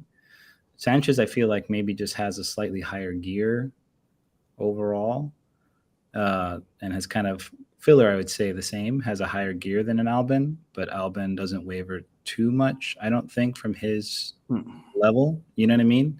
Yeah. Whereas those guys might crest really high up, you know what I mean, and have moments where they're just but he's just he stays really steady. So he's really tough to beat in these events. I call it your A game and your B game. You get some players, their A is here, their B is here. Albin's there. He's A and he's B, and he's always in that area, you know, whereas others may be slightly above with their A, but they're way below with their B, you know, and that's why he's so good in tournament play. You know, you can have a day that's perhaps not great, but it's still good enough to get through the rounds, you know, and then he grows into the tournament and just becomes stronger and stronger and stronger. Yeah, I like Albin. Well, Kachi has a height advantage, so there's that. And much more facial hair. Yeah, much more facial. Which is something you appreciate, obviously. And the public, we didn't get a lot of votes on that one, but it did look like Albin won slightly more of them. So it's either a lot of people who didn't know what to vote or they've just had enough of this whole voting thing now. Well, we're an hour and a quarter in, so we may have lost a couple of people. We're halfway through, so we'll find out exactly how much they enjoy voting or not, because now we've got match number 5, Shane Van Boning, not against Federer, not against anyone from Vietnam, but against 2-time Masters champion David Alcaide. Is it even worth me asking you three who you think is going to win that? Hearts for Shane. Well, yeah, hearts for, sorry, yeah. People in the chat or people on Facebook, hearts for Shane and thumbs up for Alcaide. Hearts for Shane, thumbs up for Alcaide. I'll put a thumbs up for David just so that he gets a vote. Oh no, I'm telling Shane. Well, at the moment it's 1-0 to Shane. Oh no, here they come now. They're all popping out. There we go. Oh God, are we getting a thumbs up? There you go. We got 1 thumbs up. Well, I mean, you know, I'm from America, so I might be biased. You know, Shane's won it twice. David's won it as well, right? Twice. And, twice as well. Yeah. Yeah. So that's kind of it's going to be a battle of past champions. I love David's game overall. He's got a very balanced game and plays both sides of, you know, the offensive and defensive stuff. He's got a ton of heart. You got to love that. Shane has that overwhelming factor. He can really smother you if he gets in and kind of gets going with the break, and winner breaks. It's hard to really bet against Shane. And the longer this tournament goes, winner breaks, and the matches kind of go longer. I think you get a little bit more of that advantage way out. So, and he's put in time. Like, he just played 3 big money matches in the Philippines in preparation for London. So he's obviously taking it very seriously and he's engaged. And this is kind of like where Shane feels safe, right? His identity is anchored to the winter break rotation kind of stuff. So I kind of look when Shane has looked on in this tournament, he's kind of dominated, you know? So I kind of hope to see him do more of that. It would be great if it's a, you know, close match, tough match. David is no spring chicken, obviously. And so it just kind of depends on how the match goes. But, you know, if Shane can get the break working and keep control with that, then he's hard to beat. Yeah, yes. Yeah. So we all know I'm an SVB girl all the way. Of course, I want Shane to win. Alcaide makes me nervous. He's very seasoned. He's won this event before. As a matter of fact, I think Alcaide might have been who knocked Shane out a couple of years ago, if I remember correctly. And so I think he's dangerous for Shane, and he has the ability to come with the big moments. So I always pick Shane. But anyway, you guys do your voting. I'm so sorry. I have to go to my salon. So this took longer than it was supposed to take today. So really quickly, tell us who you like in the last 3 matches. Yeah, let's go. Okay, who'd you like? All right. Show me. Jason. Who'd you like Jason against Cole? I like Jason if he does what he did in that last Matchroom event where he changed his break and was shooting the balls a little differently. I like Jason. So what you're saying is you like Jason if he wins. Is that what you're saying? No, he changed. I know you guys know this. Yeah, he did change for the PLP. He took the extension off the screw as well. Yeah. And I feel like I think it's made a difference for him. And I like Zielinski, and of course I'm gonna go with FSR. So yeah, those are my people. Cool. Okay. So Lonnie, thanks for guys, joining us. Sorry it took so long. You gonna finish it? I didn't really have anything else to do until just now. So so anyway, thanks for having me, guys. Nate, I'll see you soon. You guys have a great rest of your chat. Thanks. Bye-bye. Okay, we really unfortunately, downgraded. I know we've had to replace the lovely Lonnie with Nate. The good look Fargo. The good looks Fargo just dropped like 300 points. That's it. Yeah, our average. We went from touring stand. All right. So I will be taking over the Jim. Don't dang it. worry, guys. I've got you covered. Nate put me in charge. I don't like what did I give Jim control of this for today? Dang it. Okay, Mike, who'd you like then in that match with Shane then? I like Shane against David. I mean, I think Shane does like this event. I think he has been playing hard. I think he's ready to go in there and do some damage. So, and like Raymond said, if he gets that kind of roll going at the beginning, he's a very intimidating player. He can just, steamroll you and you don't really have much of a chance. So, obviously in this entire field, anyone can win any of these matches. But so David could win this, and it wouldn't be shock the world. But I like Shane here. Okay, it's a tough one for me. I mean, Al-Qaeda's going to be on cloud 9. Until 24 hours ago, he didn't think he was even in the tournament. Now he's got it. He's going to be bouncing. He's going to be loving this opportunity. He doesn't care who he's playing against. But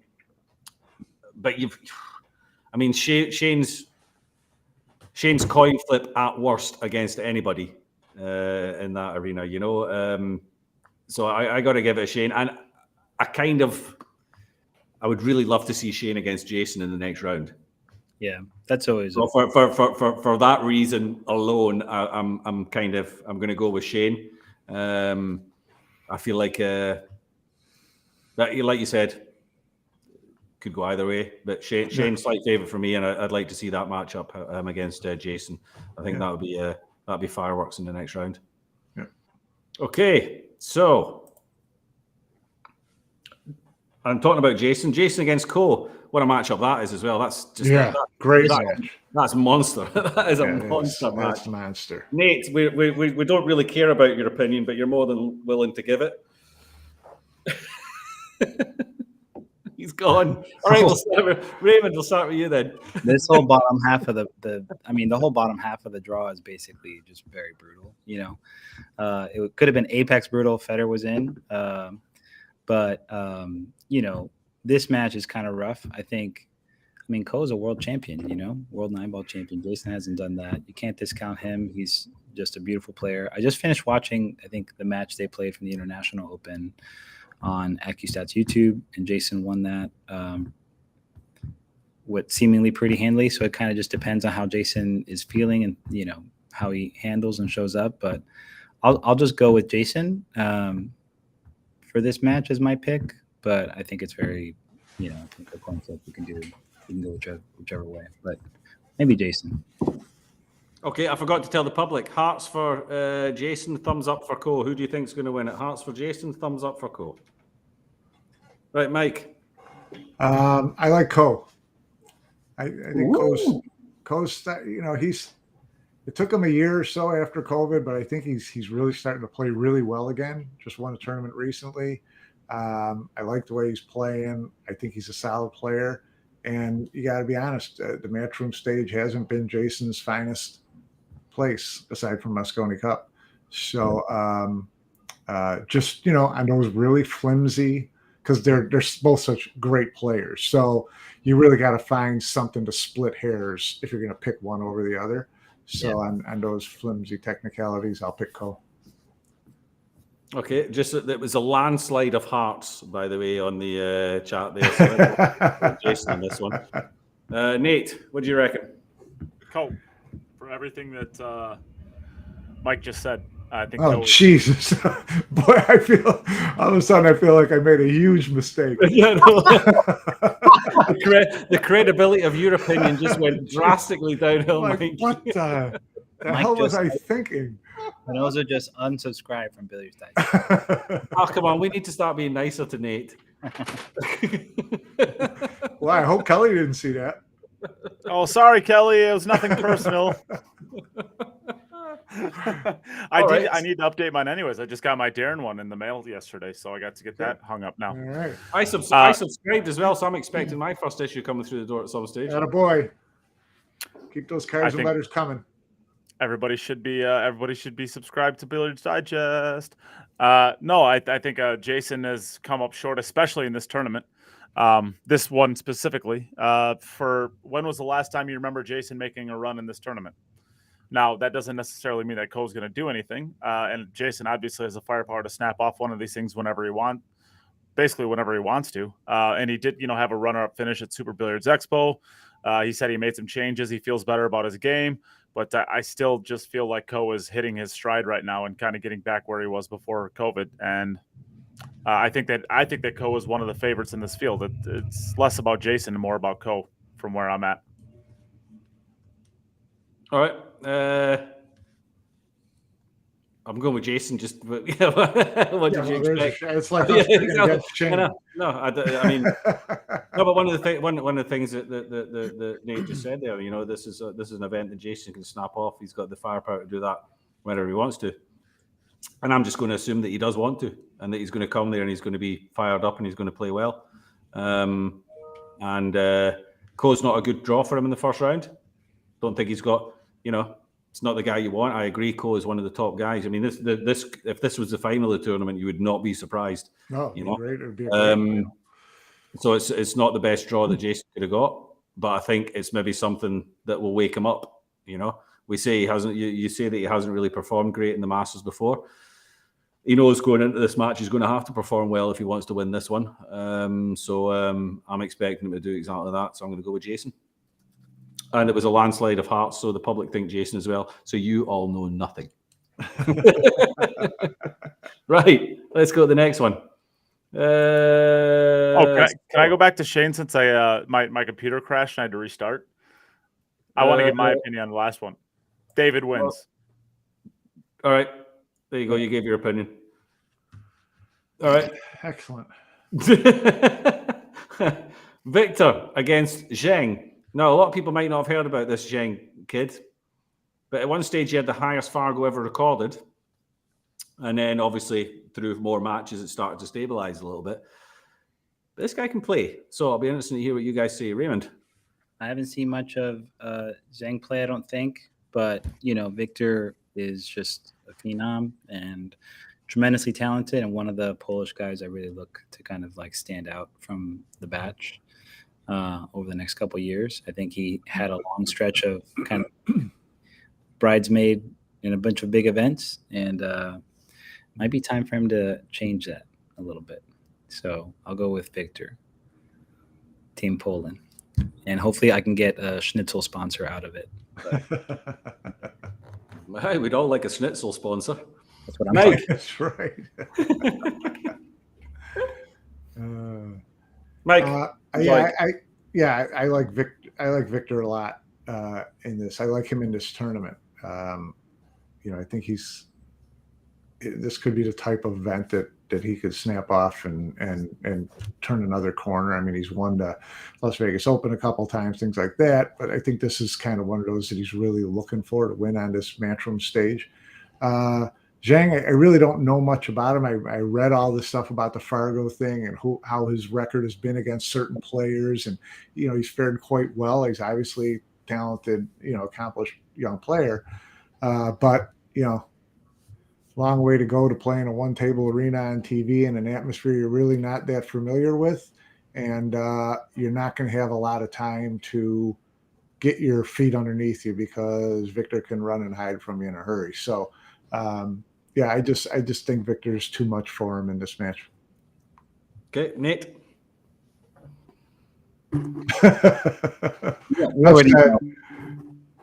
We already know he's got a schnitzel sponsor for sure. 10 out of 10. Nate, you're going for Victor then, am I correct, Nate? Team Poland, baby. Team Poland. All right, then. Now I have this. I have all this room here. Now that I don't have anything hindering that great spot. There you go. Right. Prime real estate. I'm going to say that Victor's the accomplished player in this. He's the one that we all know. He's the one that's he's been getting to finals. He's waiting to snap off that big one. But there's always an event like this. There's a match that doesn't go the way that everyone thinks it's going to go. Yeah, I have a feeling this is going to be it. I think that this Zhang is the guy that's going to do the almost like the low ho sum kind of thing when he bursts through. The Heartbreak Kid.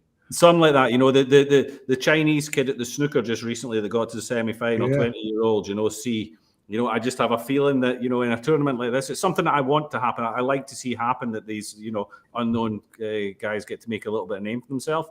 I just have a feeling for this kid that could be the match where everyone goes, oh, we didn't expect that. Because the rest of them are all coin flips where you think, if it goes the other way, if it goes this way. I think most people are going to be putting Victor as big favorite in this one, and I just feel that that's going to be that one could go the other way. Could be completely wrong. Could be a total washout, but no, you're probably right. There's always a match like this in the first round. Normally, there aren't that many one-sided matches set up for this round. I like the next one. or there's just something about this match. This could be the match that Zhang goes out to a 7-0 lead and loses on the hill or something like that. It's got one of those. Okay. There's something in that match that I just think something's going to happen there. Yeah. So what was the highest Fargo rate ever recorded? What was his? He was up in the 840s or something like that. I'm not sure what it was. Did you not see this, Jim? Oh yeah, but his was not P. His was actually. Well, P stands for professional. No, it doesn't. P stands for Pillock. Rats. I'm just saying, Jim. Shots fired. Just saying. Yeah. God, I'm just saying. Matches played 3. There was 22 on there. Right. 22. Right, get rid of that. I'm putting this up. Right. FSR against James Aranis. Yeah, the guy that's been dominating everything and one of the wild cards. Raymond. I mean, yeah, is it even a conversation? until he doesn't, you just gotta assume he's gonna keep doing it. Exactly. Yeah. I will say it is a bummer. I mean, this is one of the we get to the big name was Dennis, right? That got kicked out of the U.S. for the overstaying his visa. I mean, that is like the one that everybody remembers. Can I just say hearts for FSR, thumbs up for. We forgot to do it in the last one. Hearts for FSR, thumbs up for Aranis. Hit it public. Go on it. I mean, and Boosty, I think, was the same way, right? We kind of know that these players were kind of booted out for overstaying their visas.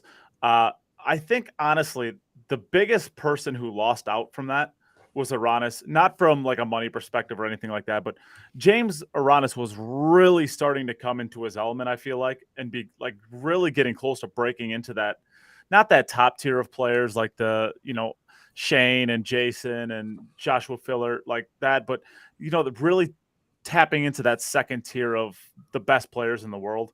And then he kind of lost his ability to get into the U.S. And I feel like we really haven't heard of him since basically last year, about when this happened, about last year. We really haven't seen his name hardly at all.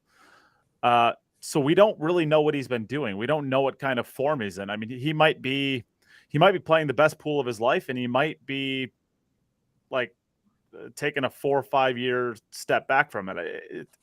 I know that he got in as a wild card, but he truly comes in as somebody who is a wild card. Because if this match happened last year, obviously last year was before FSR really started going on his tear. But I think if one calendar year ago, I think we would all be picking James Aranis, or at least it'd be really close to a coin flip. And now it looks like a complete one-sided affair where nobody could even imagine taking Aranis unless you're on a complete flyer. This is one of the most interesting matches, in my opinion, for what's going to happen, just because we don't actually see what James Aranis has been doing in the last year. With that being said, I'll take FSR. I'll take the flyer on Aranis.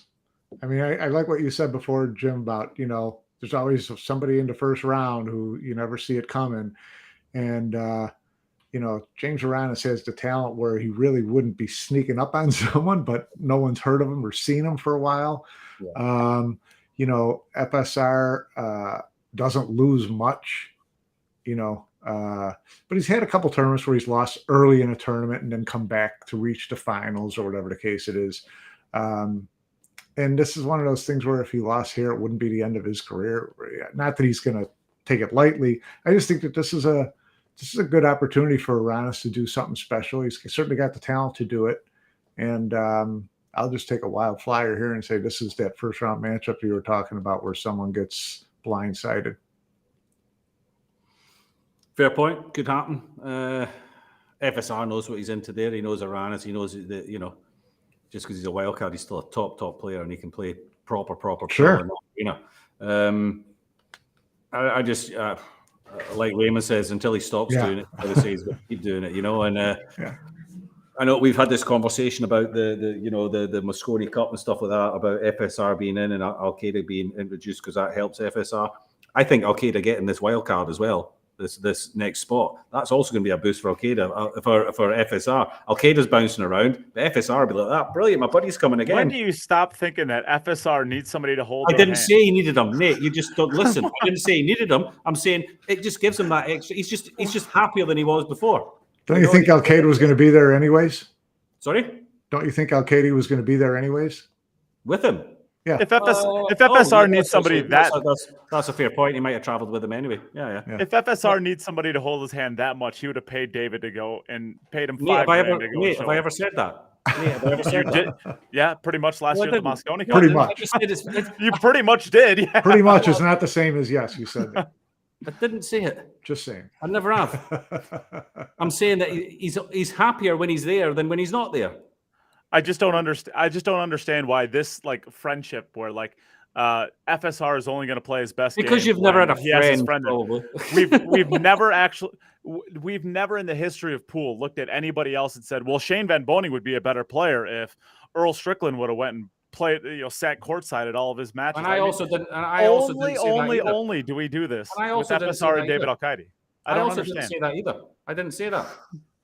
If you're going to sit there and say he doesn't care if he's there or not, then I'm going to tell you you're talking shit because obviously he's happier when he's there. I say it doesn't. Him being there, him being happier is going to have zero impact on whether or not he's going to be able to play any level of pool, good or bad. Fine. I'll go with FSR on that one. It can't hurt. Exactly. I mean, I don't understand how you can think that it has sure. Zero effect. I don't think David has to tuck him in at night. No, of course not. And read him a story. They'll go out for dinner together in the evening. They'll do all those things together. If one gets through and the other one doesn't, the other one's there supporting and looking at it and helping out and stuff. What story do you think David reads to Francisco before bed, Nate? Definitely. What do you think is his favorite book? Yeah, Green Eggs and Ham, definitely. In Spanish. It's got to be something because, the only reason he's any good is because he has David Al-Qaeda as a friend following him around. He'd be a nobody without David Al-Qaeda, apparently. Just like you'd be a nobody without me. See, that's actually legit. True. That's legit. That's actually true. That's legit. Look, he doesn't need him there, but he likes him to be there. Okay? Yeah. Simple as that. They've also got a lot of free time while they're there when they're not playing matches. What you do with your free time is just as important as what you do on the table, and if you've got your best buddy with you and you go out and hang out and do your own thing. I can't wait for the sightseeing photos of David and Francisco. It's better than seeing topless photos of David and Francisco up in the eye, David and Francisco by the Tower of London. That's it. Yeah. Exactly. David and Francisco shopping at Harrods. Sharing ice cream with fun. That's fantastic. You guys have obviously never had proper friends before. You just don't understand. I gotta text Dave and tell him we need this photo series. We should get this. Sure. We should get in touch with them, and they should do a video or a photo journal. Of the yes, friend. Yeah, that's right. Exactly. The Friends music in the background. So can we go around the room and say who we think is good? Who's our pick to win? Raymond, who's winning this outright? Crap. Let me pull up the bracket here and see what's. There you go. You should be able to see it on the front of your screen, no? Okay. Yeah. Here we go. Who do I like to win? Fedor. I like Fedor. Oh wait. I see what you did there. Yeah. Shane Van Boening did get lucky. That was I don't know if I have a I'm not even gonna watch it because it's like $300 to watch it on Dragon or whatever. I don't know. I'd say, man, who do you want? Can I pick a dark horse and a favorite?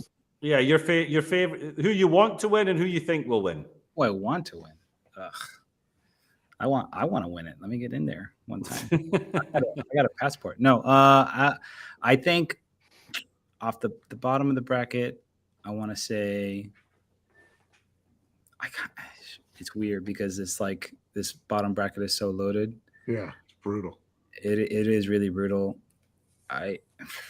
You want to go second or third to think about it for a second? You know what? I want Victor to win. Let's just say I want Victor to win, Zelensky. And then my dark horse, I would probably pick Mario He. Wow, good picks. Yeah. Mike? I'm who I think is going to win is Josh because I like his side of the bracket. I like him getting to the finals. But who I would really love to see win, who I think's got a good shot, is Victor. That would be my hope. I'd love to see Victor win this.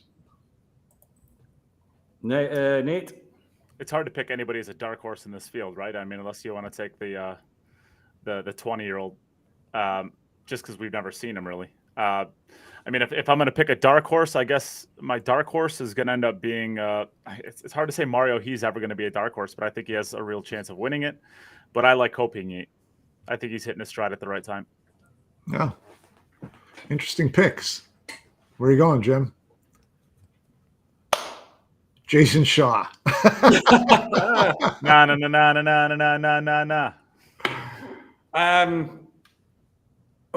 I think personally, I think who I think is going to win it. Yep. Pull it up again. I think that Mario He's going to win it. Wow. That's 3 out of 4 of us. Either And of us I'm, a dark but I'm horse or gonna, not. but I gotta go with my man Jay. If Jason shows up, Jason Shaw. But I think Mario Hay. I think it's his time. I think he's ready. It'll be fun. Yep.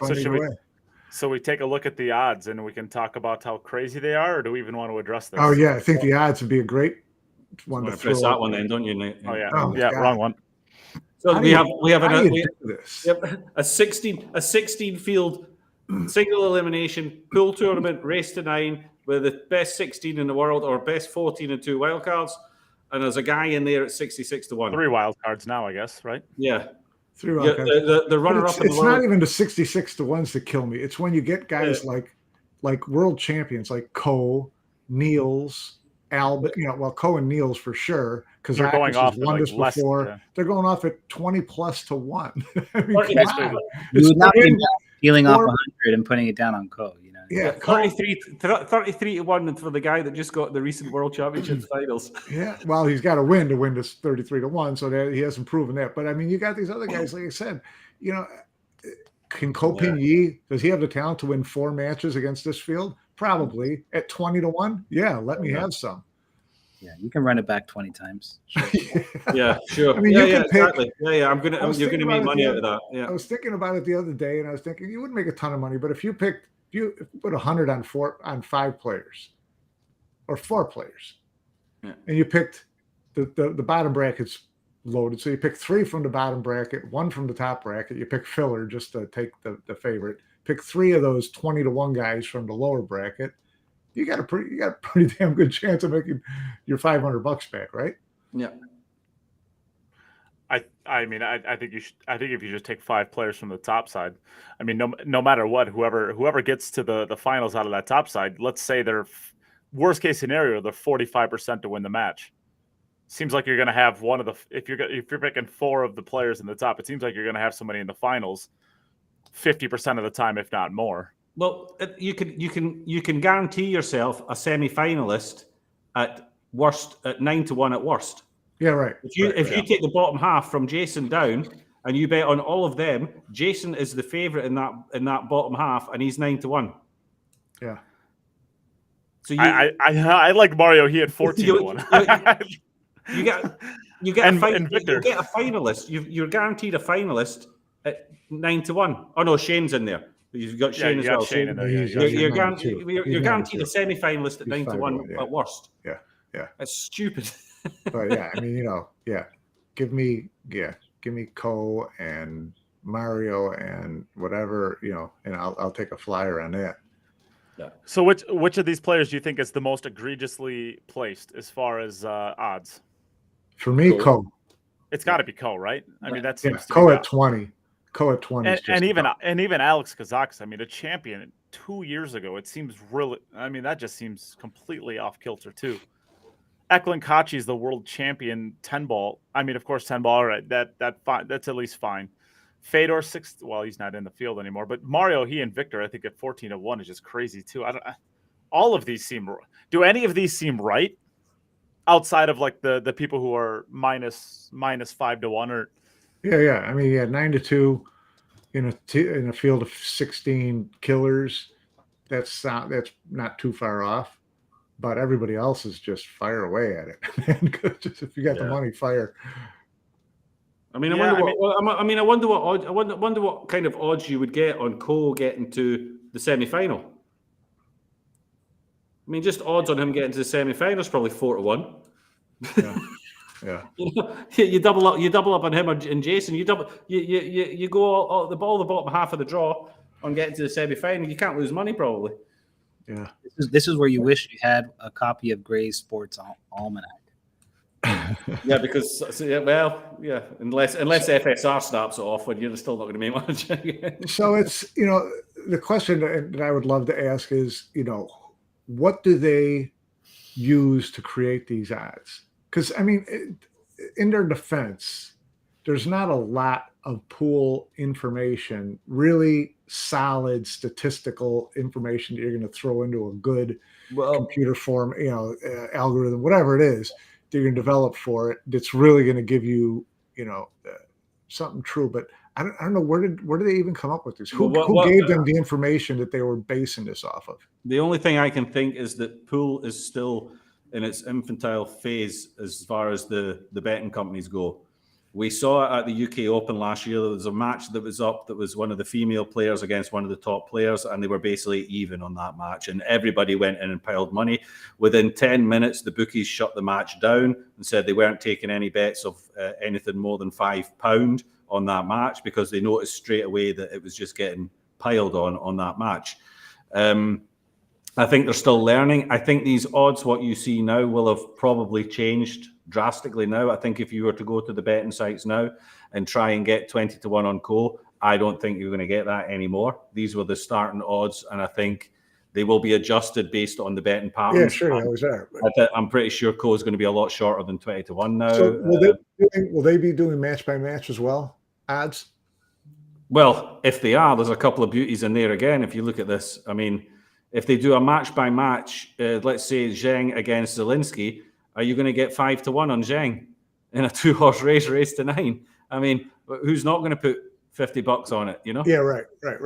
That's I wonder if they would adjust on the head-to-heads. I really don't know how they figure that either. But that would put Niels as 5-1 against Joshua as well, or something like that, 4-1 against Joshua. I mean, that doesn't make any sense for a two-time champion, But yeah, I think they will be doing probably. I can't be sure, but I think there will be individual match odds. But these ones will. I can only assume these have been adjusted since. I mean, when it came out and it showed 16-1 for Federer, I know people in the UK that went straight on it. And they'll be upset now that he didn't make it because they went straight on it and they got their 16-1 and it changed quickly. So yeah, but we see. I think it's still very infantile. I don't think they quite know how they're supposed to. I don't think they're not pricing it correctly. They didn't do it at the UK Open either. But they'll learn when they lose money and they realize that pool is, even with anybody within the top, any of the players within the top 50 in the world.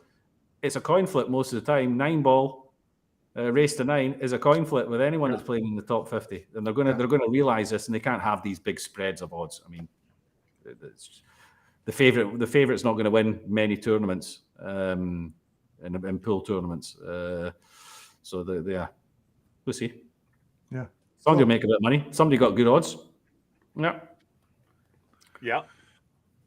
All right, are we done with the Masters? Can I just say that for people who enjoy a bit of straight pool, go to Orange Forks, Productions on the Facebook page and their YouTube, Orange Forks.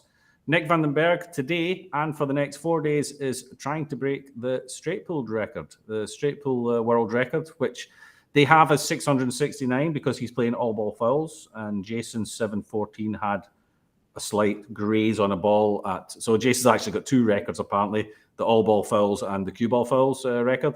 They're going for they're playing all ball fouls. So he's trying to break his own record, which is in the low 300s. He's going for Niels Fine's Dutch record of 416. And if he gets up there, then things are going to get pretty exciting. And I think I'm going to go up there one of the next couple of days. He's doing it in Amsterdam, in Plan B, Amsterdam Billiards. Oh, good. And I'm probably going to go up there and have a watch and do some commentary and rack some balls for him at some stage. Yeah. So good luck. Is he using a template? Sorry? Is he using a template rack? Nope, hand racking it triangle. Yeah, it's tough, and it's just a club table that's been reclothed, so nobody's been stretching on the pockets to get them out to 5.5 inch or cutting the it's just standard club table that they put a new cloth on. He's polished the balls. So there's the link. Chris Alexander just put the link up, so if anybody wants the link to where you can watch this, there it is. There's some prizes to win if you manage to guess what his high run is over the 5 days, and you win yourself a Go Customs full carbon cue. They're very good cues. Wow. It's what Nick plays with as well. And if you like a bit straight pull, watch it. He got to 213 today. He was actually playing well. He was constantly getting above the 100. He looked good. He looked really good. A couple of times cluster just didn't open quite right for him. Played a couple of nice skill shots. He got himself out of some handy situations. So he's a creative player. I like watching Nick play straight pull. So I'll be watching it. Tune in. The link's up there. Gotta get that template rack. I don't like it. Straight pull's not template. Then Jason didn't run 669. I will agree with it. I will agree with a template rack if it's purely to help the ball split. I can agree with it, but I don't like people using template racks where there's always one ball that's jammed in every single time. If I use a template on my table, then I'm going to. I don't have to play on the last ball. I can use the corner. I can make the corner ball every time by hitting the top ball or by hitting the one of the 2 top balls. I'll make the corner ball. That's not how straight pull should be played. So you can play with a template. Pockets are 9 inches long. You have 9-inch pockets. Of course. I don't mind playing with a template rack as long as there's no balls. As long as the rack isn't set, so there's always a ball. Yeah. Fair enough. Right, anything else we got? And I think the template should probably have the buffer around the rack. So you can see that they're not racking high or low or what? And so you see that there's not a ball leaning on it. Oh, there's not a ball in there that would have been on the rack. Yeah. Correct. Yeah. The template minimizes the threshold for what could be a break ball. Correct. Right. So you've still got to have the same amount of room that a rack would have as well. Yeah. Well, that's why I think the best solution for those is just the little dots, because then you can't change it to being high or low. So like you can look at John's when he did his high run, he was moving the rack all over he wasn't, or what, maybe it was one rack or whatever it was. You can take screenshots of like where his rack was located, and you can see that based off of his break ball, he was moving his rack up and down to optimize. There's going to be human error. There's going to be human error whenever you have. No. We're not talking about stuff like that though. We're talking about racking and head of it. No, I totally get that. The template takes that away. Yeah. Well, right? Just the outline. As long as it's set properly, and then you have the outline to where if a break ball is touching that line, then you send. But if you just use the little donuts that people use for training, like the little reinforced circle things, you just put those, you can't obviously move those. Right. So just use those every single time. You know that the rack's going to be in the same exact spot every single time. You can't move it up or move it down based off of where your break ball is to optimize your chances. That's a lot of pieces of tape in the middle of a table. Yeah, but that's the template that Jason used. Yeah, it's similar to that. I don't actually care what they use as long as it's standardized and everybody uses it. Once a record's been set with a template, then there is a record with the template. If you want to have a record without the template, you end up with a whole lot of other things getting into it. So you could have a record without a template. You could have a record with these set of balls, that set of balls. What's the record on it? What's the high run straight pull record on a bar box? 50. I broke and ran a rack of 10 ball before on a bar table, so it's at least 10. Yeah, there you go. Wow. Right, and on that bombshell. Yeah, right. Boy, now we got another hour's worth of things to talk about. No, it's been 2 hours. That's enough. Yep. Yeah, guys. A lot of fun, guys. Thank you. Enjoyed that. Thanks everybody for watching. Thank you for all your hearts and your thumbs up and everything like that. And hope you enjoyed the show. And I'm sure we'll be back to discuss. Shall we come back and discuss the first round matches when they're done and see if we were even close? Only if I did well. Great. I'm okay. All right, guys. I'm going to hit the end button.